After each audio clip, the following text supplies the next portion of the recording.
Hello everyone, this is Polaris or Surreality here, and well, we finally have our hands, well, almost, I guess not completely, but we have our hands on a new trailer for New Karma, which I mentioned, I think, in my last video, which I uploaded, I think, maybe yesterday as of the time of me recording this video, and I said that there's a good chance that a new breaker is going to be released sometime soon, well, here's the trailer for it. And I wanted to go a little bit over some of the stuff in the trailer. I believe they only show 3 skills, potentially 4. They don't actually show any commands though, which means that there is a lot that we're gonna like miss from this trailer. But I just wanted to go over the stuff that I see currently.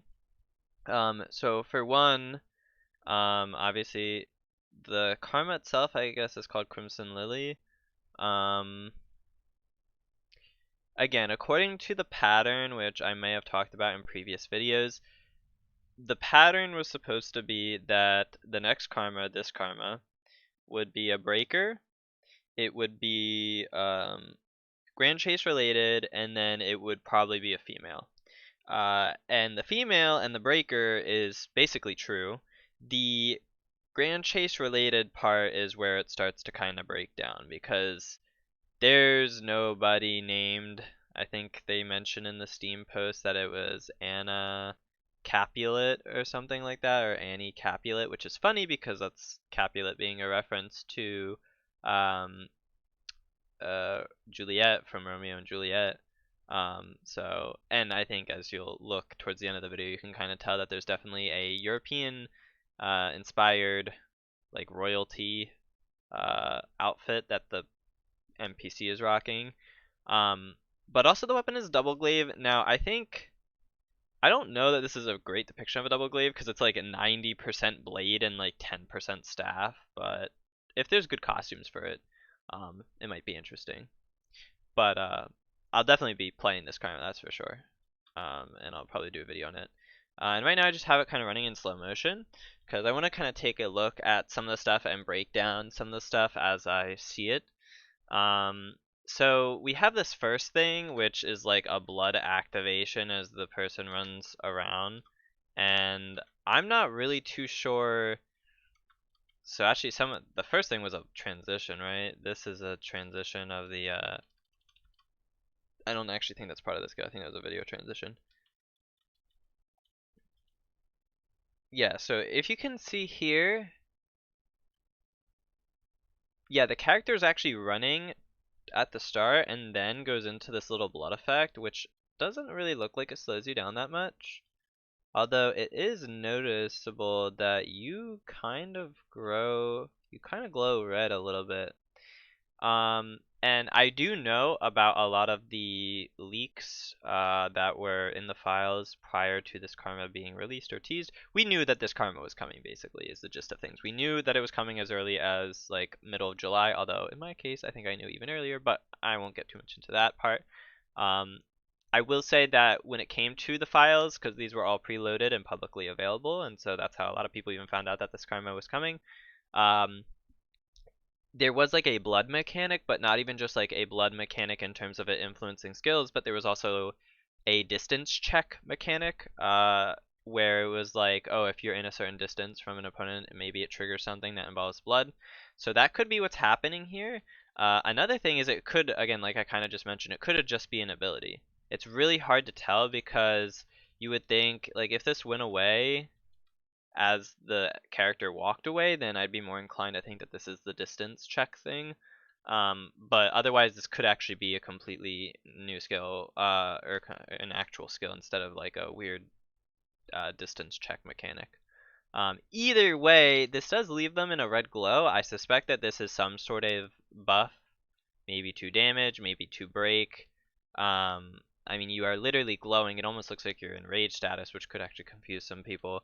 But either way, you get this very deep red aura around you as you kind of run. And then we go into our first skill, which is a projectile skill, which is always useful for a breaker to have. I'm not too sure exactly how much break it's going to do because clearly it breaks. I mean, I will say it doesn't launch on the first hit. I don't think it launches, so it only launches, it looks like, as much as early as the third hit. Let me take a look at it again. So it was 1, 2, that one didn't launch them. The third one launched them, it looks like. And then the fourth one launches them away. Oh, the fifth one, so there's 5 hits in total. So the first two don't launch, and the third one does. Maybe potentially the fourth and fifth as well. By itself, the skill is decently fast. The video does run at 30 FPS, not 60, but it seemed to come out around frame 13 or 14, which would correspond, you double it, would go to like 26, 27 frames, maybe 28. And of course, if it scales with action speed, it will get a little bit lower as well. But either way, it's obviously pretty good. Now it doesn't have that much range. It's like, I mean, I don't want to say it has that much range, but it's decent range. It's like mid range, right? Which for a breaker, any range skill is an insane skill. Though I will say, tech roll being a thing, unless they remove it with the next patch, who knows? I don't see how you're gonna follow up off of this, right? Like, of course, we don't know shift windows because they get rid of the UI. So in theory, if you could shift, right? If we're saying that, right, like this is the last hit, like if you could throw out the last hit and then like shift maybe by this point or this point or this point, right? Like if you could shift during any of this portion, then yeah, you might be able to pick up. But otherwise, if this is animation lock, then you're probably gonna not be able to pick up off of this. In which case, it's just gonna be a ranged poke tool basically that will potentially do a lot of break. I will say its vertical. We'll have to see how good its vertical is, but it should also be noted you only get red endurance. I don't know if this can change. Maybe the blood mechanic that this karma will have can influence that in some way. But it looks like it's only red endurance. Might even be less to be honest, but I think it's red endurance, which would be like 3.5 bars. Basically the same thing as stun hit or ultimate heat, stuff like that. But definitely is a skill that does at least a decent amount of break, right? It breaks standing on the first hit, even if we just assume that every hit does break standing, right? That's 1.5 bars of break. There's 5 hits. Um, you're doing 1.5 times 5, which is what, like 7.5 bars, I think, if you do it correctly. I don't know. My math is not amazing, but I think it's something like that because it should be like halfway between. Uh, well, actually, no, I guess that would be 8, right? I don't know. My math is bad. Anyway, it'll do something around like 7.5 or 8 bars if that were true. Again, it could be even more break. I have no idea what the break values are. They don't show it. And the UI being disabled doesn't really help either. But that's about all I'd say with this skill is we need to keep an eye on how much break does it do, how much damage. Damage could be important if it does like a crazy amount. Can you, what's the shift window on it? Can you follow up off of it? What's the hitbox like? All this stuff is very important. And again, are you animation locked for the whole entire thing, which kind of goes into the shift stuff.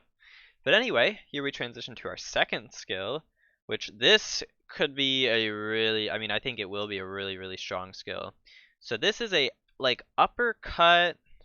Also, you'll notice, I don't know if this is intended, because this does not look intended. You fly up before and then fly right back down. I don't know if that's meant to be there. That almost looked like a visual bug. But this is a purple endurance, so it's high endurance, which is good. For a breaker, he generally wants that. But it's also, it's got a pretty decent vertical hitbox, right? And of course, it lifts the opponent up with you. It kind of think like Rising Wings. In fact, to be honest, this might just be a better Rising Wings. Obviously, Rising Wings, you can like move, it moves forward before it lifts people up into the air, so you kind of like track people's dodges and stuff like that. But this is purple and it goes up into the air, which means that this skill is going to be good for quite a few things, right?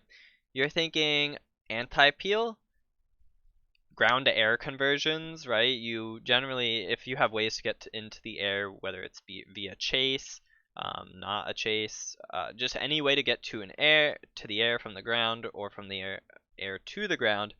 Again, ground to air, air to ground conversions are always really good. You want consistent ones because this game has a tendency to kind of fuck you over if you don't have good conversions.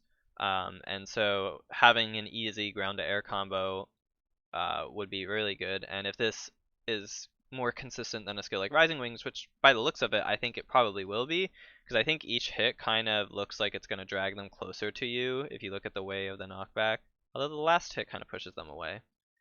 But either way, you're going to get anti-peel, right, with this, because if the person, right, if a person tries to come up behind you and do something, this looks like it's going to break, and again, this breaks standing, at least on the first hit. This is definitely hitting both in front of you and behind you, maybe even a bit around you, and this could perhaps lift two people up at once, right? So you do have to be careful approaching this. And of course, also the person could, in theory, use this to peel somebody in the air, right? Unless this is a skill that like only works if it connects with the opponent. If it works, regardless of whether it connects or not, you could literally, if somebody's like right above you, you could just be like, okay, I'm gonna pop this skill. And honestly, I don't think this is something you can hard tab. Like, there's so many hits to this that like the chance of you hard tabbing it seems like it's gonna be very low. Like we're assuming there's potentially one extra hit here, right, that we don't see on video. So there's like 1, 2, 3, 4, 5, 6 hits in total. The chance of you being able to hard tab and actually deal with all of that, I think it's going to be pretty low. I will say it doesn't go high enough where it will be able to stop all things. I think like shield and scythe might be able to get high enough, and if you have kunai, you can always double jump as well. So there might be certain heights that this skill probably won't be able to reach, but still a very interesting skill to look out for. It could be very powerful and just very good at both neutral and peeling and anti-peeling. So all things to consider. And then that brings us into the final skill they show, right? Which looks very, very similar to two different skills from Elsword. If you've played Bloody Queen, you know, I think, what is it called? Is it Dread Weapon? I think it's Dread Weapon. And then I think Crimson Rose, or her third job is has Bloody Spike. And I mean, they're both basically the same skill in Elsword, realistically. But this looks very similar to both of them as well. In which case you kind of spin forward. Now, I will say it was hard to tell. It looks like you're grounded almost for the whole duration of this. So you're grounded multiple times in this. So I don't know if you're just going to be able to shift out or not. It does launch them at the end at least. Oh, actually, that looked like it didn't break them at first, right? Or maybe it did, but you're definitely grounded for this whole entire thing. So I don't know if this skill is actually really that good. This might be something similar to almost like a charge maybe, where it's kind of just there to interrupt and not really do anything else. Um, it is potentially decently fast. Again, it's really hard to know when the animation starts because they just kind of cut to it. Like this could be the first frame or it could be like the 10th frame. Um, Either way, if you count from this frame, it's what, 1, 2, 3, 4, 5, 6, 7, 8, 9, 10, 11, 12 potentially, which would be frame 24 for 60 FPS. Which would be fast enough potentially to use in a combo. Although, again, question is, when it comes to a skill like this, even though it's purple endurance, which is obviously good, potentially can do a lot of break, all that stuff. I don't see this being. You're probably animation locked for all of this. I can't imagine you not being animation locked for a skill like this.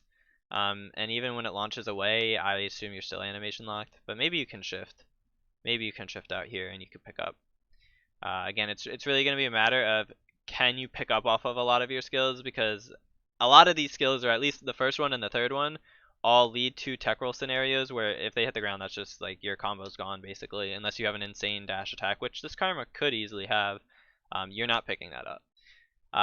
But we'll see. And it kind of sucks that we didn't get to see any commands from this Karma. We only got to see skills. So yeah, not too sure about that. And we don't even really know how the blood mechanic works. Obviously, we do see that like the hit waves. She's actually in the aura in this when she's activating the skill. She's in the aura for this.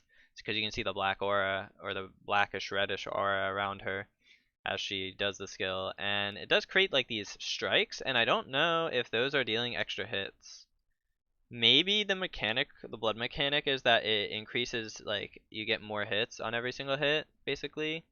So instead of it just being one slash, it's like one slash and then 5 more or something like that. Because you can see like the little line crosses here, right, on each hit. So like that one had like almost 4 extra ones. Like you can see all the lines appearing here. Like these look like different hit sparks. So could be something involving that. But either way, so you get this little thing, and then boom, it shows the release date being August 19th, which is actually a day later than I think they originally intended to. Um, because the event I think was supposed to end earlier, but they announced that also that they were extending it by a day. And you can kind of see a little bit of the NPC, not in the best quality, and it is kind of shaded. But she does have very European-esque qualities to her. She has like a little bow tie, or just a bow, I guess, not a bow tie, a bow on the back of her head. Decently long hair, and then she kind of has like almost like a dress, kind of. Some people have already pointed that this girl kind of could be like yandere because she has her mouth kind of open and her eyes kind of like judgmental, I guess. I don't really know what you call it. To me, she kind of gave me vibes of like I don't know if anybody's played Mad Father, but she looks very similar to the main protagonist from Mad Father. Obviously, her disposition of her expression is, I think, vastly different from the main character from Mad Father, but the overall like aesthetic kind of looks similar outside of the fact that she probably has like maybe blonde or white hair, and the character from Mad Father had black hair. Um, but yeah, so that's basically it. I'm trying to think if there's any more room to talk about any of their skills. Again, like I said, we haven't seen the commands, which are still going to be important factors when it comes to this karma. Is it going to have an RMB that's actually useful? Is the blood mechanic going to be tied to the RMB? Um, are you actually going to have to use your HP, or can your HP influence some skills? Like, are you actually going to have to lose HP? And then perhaps more importantly, on the other side, do you actually regain HP from doing anything? Are we talking about HP regenerative karma? Because that could be pretty insane in its own right. So I have no idea what they're gonna do in that regard. Also, like other like kind of more cash side related of the game, or yeah, the cash side of the game. Is it going like where are the NPC costumes going to be? Because when it came to previous karmas, they just put it in the battle pass basically, or the season pass for that season. And technically, this probably was planned to be released with season 9, but then it was pushed back by 2 weeks. But season 9 battle pass already exists, or season pass again, whatever, and it already has the Seraph loot boxes and stuff like that in it. So what I suspect that they're gonna do, I think they're gonna hold an event. Um, I think they're gonna hold an event for this new karma, and I think that they're going to maybe have like another thing where you get a loot box via the event that can give you a random costume piece or something worse. I'm not really too sure. Uh, I have absolutely no idea what they're gonna do with the new NPC costume and all that stuff. Who knows? But yeah, there's that. The other thing also, I don't know if Awakening is gonna come with the new karma on launch. I would assume so because it would make sense, right? If you're especially with any new karma that gets released, it might take a longer process anyway. Now, since you basically have to previously when they released new karmas, they were only ever releasing a karma with basically 6 normal skills, 2 ultimate skills, right? And we also saw no ultimate skills in this one, which is kind of weird because I think they usually like to show off stuff like that. But you basically get now a new karma in theory should have 7 normal skills and 3 ultimate skills instead. So 2 more skills than you would normally have, which obviously would make production at least a decent a bit longer. Um, so again, I have no idea if they're going to plan on doing any more karma production. I will say with this karma, we're now at an even amount of karmas on both sides, right? You would have 6 breakers, 6 slayers. I believe that the Korean version of Kurtzpel was released this year, and G Star 2021 would be coming around the corner. So I have no idea if you know I assumed that if they ever did plan to release it for Korea, they'd probably do it with an even amount of karmas on each side. And now we're technically there. It'd be 12 karmas in total against 6 breakers, 6 slayers. And so I think it would kind of make sense for that to be the case. And I would have presumed, obviously, they got rid of the physical and magical attributes. Because physical and magical wise, we had 3 physical slayers, and then would be corresponding to 3 magical slayers because we had Or actually, no, it was 2 physical to 4 magical. So I guess that didn't really work out there, but breaker wise, I think it was like 2 to 2. Um, or I guess because they got rid of it, I think before shield got released, which probably would have been physical anyway. But either way, that's more just speculative thoughts. Again, we'll see how this karma does. I am interested in seeing it. I will definitely be running it on at least a few of my characters. Probably not my main. Um, but it's very interesting, and I will be looking forward to it. I assume we'll be getting patch notes still on Monday or Tuesday, maybe. I'm not really sure. But yeah, so I'll be interested and probably post some videos about some of the skills um, on my YouTube channel. But anyway, guys, thank you for watching. Let me know what your thoughts are on the karma so far, what you think it'll be like as it releases, and I will see you in the next video.